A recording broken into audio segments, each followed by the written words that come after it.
हम लोग solid state देख रहे हैं। सॉलिड स्टेट का लास्ट टॉपिक हम लोग देखते हैं मैग्नेटिक प्रॉपर्टीज़। 5 टॉपिक देखना था। सॉलिड, टाइप्स ऑफ सॉलिड, दूसरा देखना था lattice structure, unit cell, close packing, तीसरा देखना था डिफेक्ट्स, चौथा देखना था हम लोग को इलेक्ट्रिक प्रॉपर्टीज़, और पांचवा देखना है मैग्नेटिक प्रॉपर्टीज़। हम शुरू करते हैं मैग्नेटिक प्रॉपर्टीज़। मैग्नेटिक प्रॉपर्टीज़ किसी भी सब्सटेंस का जो होता है इलेक्ट्रॉन्स के कारण होता है, और इलेक्ट्रॉन्स में दो टाइप का मोशन होता है, एक ऑर्बिटल मोशन और एक एक्सियल मोशन और स्पिन मोशन। तो ये मोशन जो दो हो गया, इस दो के कारण उसमें मैग्नेटिक मोमेंट प्रोड्यूस होगा, इलेक्ट्रिक फील्ड मैग्नेटिक मोमेंट। तो मैग्नेटिक मोमेंट जो प्रोड्यूस होगा उसकी वजह से उससे मैग्नेटिक प्रॉपर्टीज आएगा।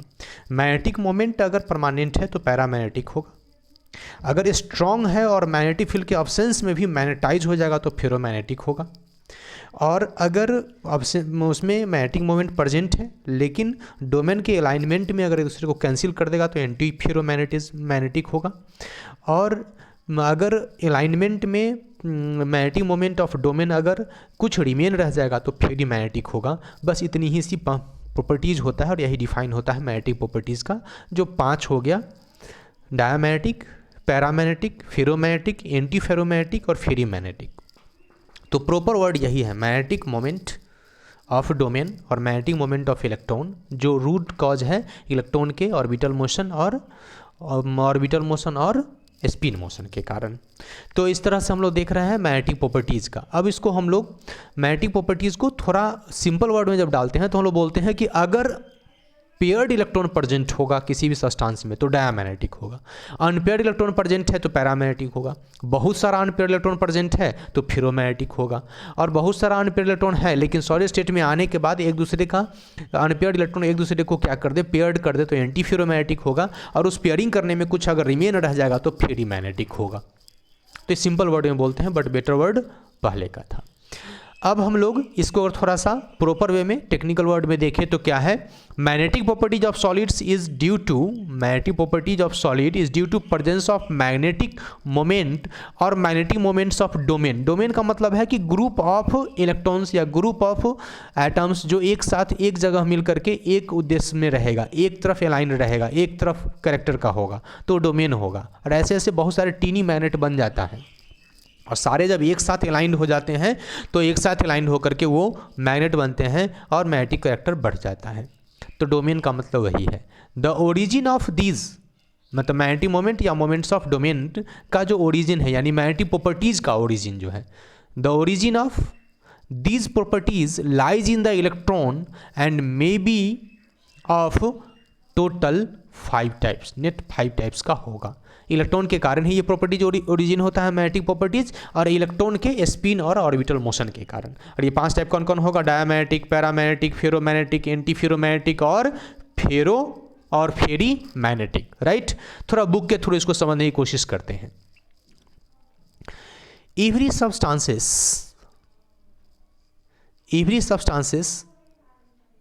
Has some magnetic properties associated with it. सभी सब्सटेंस में कुछ ना कुछ मैग्नेटिक प्रॉपर्टी होता है, क्योंकि सभी सब्सटेंस एटम्स के बने हैं और एटम्स में इलेक्ट्रॉन्स होंगे ही होंगे, या तो पेयर्ड या तो अनपेयर्ड होंगे। The origin of this property, ये मैग्नेटिक प्रॉपर्टी का ओरिजिन है, लाइज इन द इलेक्ट्रॉन्स, ये इलेक्ट्रॉन्स के कारण होता है, इलेक्ट्रॉन के मोशन के कारण होता है। Each electron in an atom behaves like a tiny magnet, हर इलेक्ट्रॉन एक छोटा सा मैग्नेट जैसा व्यवहार करता है। Its magnetic moment originates from 2 types of motion। इस इलेक्ट्रॉन्स के जो मैग्नेटिक मोमेंट है 2 टाइप के मोशंस के कारण होता है, 2 टाइप की गति के कारण होता है। It's orbital motion around the nucleus, orbital motion around the nucleus जो इस डायग्राम में दिखा गया है ए में, and it's a spin around its own axis, एक अपने ही एक्सिस पर जो ओरिएंट करेगा इसके कारण। ठीक है, तो 2 टाइप के मोशन के कारण ये मैग्नेटिक मोमेंट जनरेट होता है, ओरिजिनेट होता है, और इलेक्ट्रॉन के मोशन के कारण। Electron being a charge particles and undergoing these motions can be considered as a small loop of current which possesses a magnetic moment. ये जो इलेक्ट्रॉन मूव कर रहा है, इसके वजह से इसको एक हम लोग क्या मान सकते हैं, छोटा सा लूप ऑफ करंट मान सकते हैं, और इस वजह से वहां पर मैग्नेटिक मोमेंट होगा। क्योंकि हम लोग फिजिक्स से जानते हैं कि जब यहाँ कहीं भी चार्ज पार्टिकल मोशन में होता है तो चार्ज पार्टिकल मोशन होगा तो उसके अराउंड क्या होगा, मैग्नेटिक मोमेंट भी क्रिएट होगा, राइट। दस each electron has permanent spin and N orbital magnetic moment associated with it. इसका मतलब सभी पार्टिकल जितने भी इलेक्ट्रॉन, सभी इलेक्ट्रॉन से अपना अपना क्या होगा, मैग्नेटिक मोमेंट होगा, उसके साथ एसोसिएट रहेगा। Magnitude of this magnetic moment is very small and is measured in the unit called Bohr magneton. इसको नापेंगे किस में, हम लोग बोर मैग्नेटोन में मापेंगे। हर इलेक्ट्रॉन्स का अपना जो होता है, हर इलेक्ट्रॉन्स का अपना जो होता है वो होता है किसके कारण, वो इलेक्ट्रॉन के स्पिन के कारण, और उसकी वैल्यू बहुत कम होती है, उसकी मात्रा बहुत कम होती है, मैग्नेटिक मोमेंट बहुत कम होता है। तो उसको नापते हैं हम लोग बोर मैग्नेटोन में, जो होता है 9.27 × 10⁻24 एमीटर मीटर स्क्वायर में। On the basis of their magnetic properties substances can be classified into 5 categories. और इस कैरेक्टर के बेसिस पर, इलेक्ट्रॉन के इस मोशन के कारण मैग्नेटिक मोमेंट जो जनरेट होगा उसके बेसिस पर मैग्नेटिक सब्सटेंस को 5 पार्ट में कैटेगराइज कर सकते हैं। Paramagnetic, diamagnetic, ferromagnetic, anti ferromagnetic, ferri magnetic, right. अब हम लोग पैरामैग्नेटिज्म को देखते हैं। Paramagnetic substances are weakly attracted by magnetic field. Paramagnetic substance कौन होगा, वीकली, बहुत स्ट्रांग नहीं, वीकली अट्रैक्ट होगा किसके द्वारा, मैग्नेटिक फील्ड के द्वारा। They are magnetised in a magnetic field in the same direction. ये मैग्नेटिक फील्ड, इसके मैग्नेटिक फील्ड मैग्नेटाइज हो जाता है एक ही डायरेक्शन में, इसलिए वीकली अट्रैक्ट होता है। दे lose there magnetism in the absence of magnetic field. अगर बगल से मैग्नेट हटा दे, मैग्नेटिक फील्ड हट जाएगा, तब क्या होगा, इसकी मैग्नेटिक कैरेक्टर खत्म हो जाएगा। Paramagnetic is due to the presence of one or more unpaired electrons. Paramagnetism present होता है एक या एक से ज़्यादा अनपेयर्ड इलेक्ट्रॉन में, which are attracted by magnetic field. जो अनपेयर्ड इलेक्ट्रॉन प्रेजेंट है उसमें जो मैग्नेटिक मोमेंट होगा वो दूसरे जो मैग्नेट वहाँ डाले हैं उसके मैग्नेटिक फील्ड के द्वारा अट्रैक्ट होगा, इसलिए ये पैरामैग्नेटिक कैरेक्टर शो करेगा। एग्जाम्पल है oxygen, Cu2+, Fe3+, Cr3+ are the some example of such substances. तो पैरामैग्नेटिक सब्सटेंस जो होता है वो वीकली अट्रैक्ट होता है, और Cu2+, Fe3+, Cu3+, O2, titanium का oxide TiO, Ti2O3, VO2, CuO, ये सब क्या है, इसके कुछ एग्जाम्पल्स होते हैं, ठीक है। तो एग्जाम्पल्स ध्यान में रखिए और समझिए पैरामैग्नेटिज्म किसके कारण हुआ, अनपेयर्ड इलेक्ट्रॉन्स के कारण हुआ। और अनपेयर्ड इलेक्ट्रॉन्स में क्या, अनपेयर्ड इलेक्ट्रॉन्स होने के कारण क्या होगा, पैरामैग्नेटिज्म में, एकदम माइंडेड इस वर्ड को एकदम ध्यान में रख लीजिए कि पैरामैग्नेटिज्म में परमानेंट मैग्नेटिक मोमेंट प्रेजेंट रहता है, परमानेंट मैग्नेटिक मोमेंट, ठीक है। डायामैग्नेटिज्म में कोई मैग्नेटिक मोमेंट नहीं होगा। Diamagnetic substances are weakly repelled by magnetic field. ये मैग्नेटिक फील्ड के द्वारा वीकली रिपेल्ड होता है, जहाँ पैरामैग्नेटिक वीकली अट्रैक्ट होता है due to presence of permanent magnetic moment, right. Dipole moment, magnetic field present होने के कारण, मैग्नेटिक डायपोल्स प्रेजेंट होने के कारण वीकली अट्रैक्ट होता है, और इसमें एब्सेंस होने के कारण क्या होता है, वीकली रिपेल्ड होता है। एग्जाम्पल्स है H2O, NaCl, C6H5 diamagnetic example, NaCl, water, benzene, right. ये सब कुछ एग्जाम्पल्स हैं डायामैग्नेटिक का। They are weakly magnetise in magnetic field in opposite direction. ये सब अपोजिट डायरेक्शन में अपने मैग्नेटिक मोमेंट को अरेंज करता है, इसके वजह से ये रिपेल होता है। Magnetism is shown by those substances in which all the electrons are paired and there are no unpaired electrons, right. तो अनपेयर्ड इलेक्ट्रॉन्स अगर उसमें नहीं होगा तो क्या होगा, डायामैग्नेटिक होगा। Pairing of electrons cancelled their magnetic moments. Pairing होने से मैग्नेटिक मोमेंट कैंसिल हो जाता है, and they lose their magnetic properties, और वो अपने मैग्नेटिक प्रॉपर्टी को लूज कर देते हैं। यहाँ लूज करने का मतलब है कि वो मैग्नेट की तरफ अट्रैक्ट नहीं होगा, और बेटर वर्ड हम लोग यूज करते हैं थोड़ा सा रिपेल होगा, ठीक है। अब देखते हैं फेरोमैग्नेटिज्म को। A few substances like iron, cobalt, nickel, gadolinium and chromium oxides are attracted very strongly by the magnetic fields. Magnetic fields के द्वारा बड़ा ही स्ट्रांगली अट्रैक्ट होता है।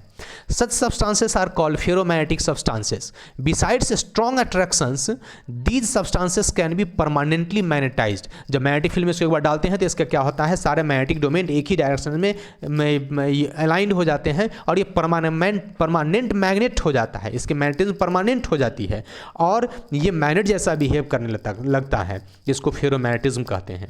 पैरामैग्नेटिज्म में परमानेंट मैग्नेटिक डाइपोल प्रेजेंट होता है और फेरोमैग्नेटिज्म में स्ट्रांगली अट्रैक्ट होने की क्षमता होती है और एक बार जब मैग्नेटाइज होता है तो उसमें परमानेंट मैग्नेटिक कैरेक्टर आ जाता है। In solid state, the metals ions of ferromagnetic substances are grouped together into a small regions called the domain। तो मैग्नेटिक को जो मैग्नेटिक मोमेंट है वो थोड़े थोड़े ग्रुप में अरेंज रहता है, जिसको डोमेन कहते हैं। Thus, each domain acts as the teeny magnet। उस सब्सटेंस में सारे डोमेन छोटे छोटे मैग्नेट जैसा बिहेव करते हैं। In an unmagnetized piece of ferromagnetic substances, the domains are randomly oriented and their magnetic moments gets cancelled। और जब मैग्नेटिक फील्ड में नहीं रहेगा, ऐसे ही रहेगा, तो रैंडमली जैसे तैसे तितर बितर अवस्था में वो क्या रहेगा, अरेंज रहेगा, जिससे उसके मैग्नेटिक प्रॉपर्टीज क्या होता है, एक दूसरे को कैंसिल कर देता है। When a substance is placed in a magnetic field, जब मैग्नेटिक फील्ड में उसको प्रेजेंट करते हैं तो all domains gets oriented in a direction of the magnetic field. एक ही डायरेक्शन में क्या हो जाएगा, मैग्नेटाइज हो जाएगा, ओरिएंट हो जाएगा, और तब वो परमानेंट मैग्नेट हो जाएगा, स्ट्रॉन्ग मैग्नेट हो जाएगा। And magnetic field is produced. This ordering of the domains persist even when the magnetic field is removed. ये जो डोमेन एक बार जब क्रिएट हो जाएगा, अलाइंड हो जाएगा, तो मैग्नेटिक फील्ड रिमूव भी कर देंगे तो भी रहेगा, तब ये परमानेंट मैग्नेट जैसा बिहेव करना शुरू कर देगा। क्लियर है? तो फेरोमैग्नेटिज्म सब्सटेंस में डोमेन का एक ही डायरेक्शन में अरेंज होने से स्ट्रॉन्ग हो जाता है, मीन्स इसमें large number of unpaired electrons present होगा और सब एक ही डायरेक्शन में अलाइंड रहेगा। तो एंटी फेरोमैग्नेटिज्म क्या होगा, substances like manganese oxide, example जरूर ये ध्यान में रखिएगा, substances like manganese oxide MnO showing antiferromagnetism have domain structure similar to ferromagnetic substances. इसके डोमेन स्ट्रक्चर फेरोमैग्नेटिक सब्सटेंस जैसा होता है, but their domains are oppositely oriented and cancelled out each other's magnetic field. और क्या होता है, ये एक दूसरे के अपोजिट ओरिएंट हो जाने के कारण ये मैग्नेटिक मोमेंट को कैंसिल कर देता है, इसलिए यह मैग्नेट की तरफ अट्रैक्ट नहीं होता है बल्कि रिपेल होने जाता है, डायमैग्नेटिक जैसा बिहेव करने लगता है। इसको एंटी फेरोमैग्नेटिज्म कहते हैं। एंटी फेरोमैग्नेटिज्म में मैग्नेटिक डोमेन्स फेरोमैग्नेटिक जैसा ही होता है लेकिन अपोजिटली अलाइंड रहता है। Ferrimagnetism observed when the magnetic moments of the domains in the substances are aligned in parallel and anti-parallel directions in unequal numbers। मतलब इसमें क्या होता है कि जितने भी डोमेन्स है वो पैरेलल और एंटी पैरेलल में अलाइंड रहेगा लेकिन इक्वल नंबर्स में नहीं, मतलब कुछ बच जाएगा अनपेयर्ड फॉर्म में, जिसकी वजह से क्या होगा, वो पैरामैग्नेटिक जैसा बिहेव करने लगेगा, मैग्नेट की तरफ अट्रैक्ट होगा। They are weakly attracted magnetic field by magnetic fields as compared to the ferromagnetic substances। Ferromagnetic substance की तुलना में वीकली अरेंज होगा। एग्जांपल है Fe3O4 ferrosoferric oxide and ferrites like MgFe2O4 and ZnFe2O4। ठीक है, magnesium ferrite and zinc ferrite are examples of such substances. किसका, ferrimagnetic substance का। This substances also lose ferromagnetism on heating and becomes paramagnetic. जब गर्म करेंगे तो ये भी लूज करेगा और पैरामैग्नेटिक हो जाएगा। ठीक है, ये एग्जांपल से देख सकते हैं कि जब सब एक ही डायरेक्शन में अलाइंड है तो फेरोमैग्नेटिक है, अगर बिल्कुल एक दूसरे के अपोजिट अलाइंड है तो एक दूसरे को कैंसिल कर दिया है, पेयर्ड में है तो एंटी फेरोमैग्नेटिक सब्सटेंस हो गया। और अगर पैरेलल और एंटी पैरेलल है लेकिन अनइवन नंबर में है, मीन्स कुछ बच गया, ये दोनों कैंसिल किया, ये दोनों कैंसिल किया, लेकिन ये और ये तो एक दूसरे में बच गया। तो इस तरह से अगर अनइवन नंबर में है तो इसको बोलेंगे फेरीमैग्नेटिक सब्सटेंस जो पुअर मैग्नेटिक होगा। तो इस तरह से हम लोग पूरा का पूरा सॉलिड स्टेट कंप्लीट किए। क्वेश्चन आंसर कुछ देखेंगे, सारा वीडियो शुरू से अंत तक सब देखिए, नोट्स बनाइए, बुक पढ़िए, समझिए, बढ़िए और सारे वीडियोज़ को लाइक शेयर और सब्सक्राइब कीजिए ताकि मेरा भी हौसला बढ़े। Thank you, take care.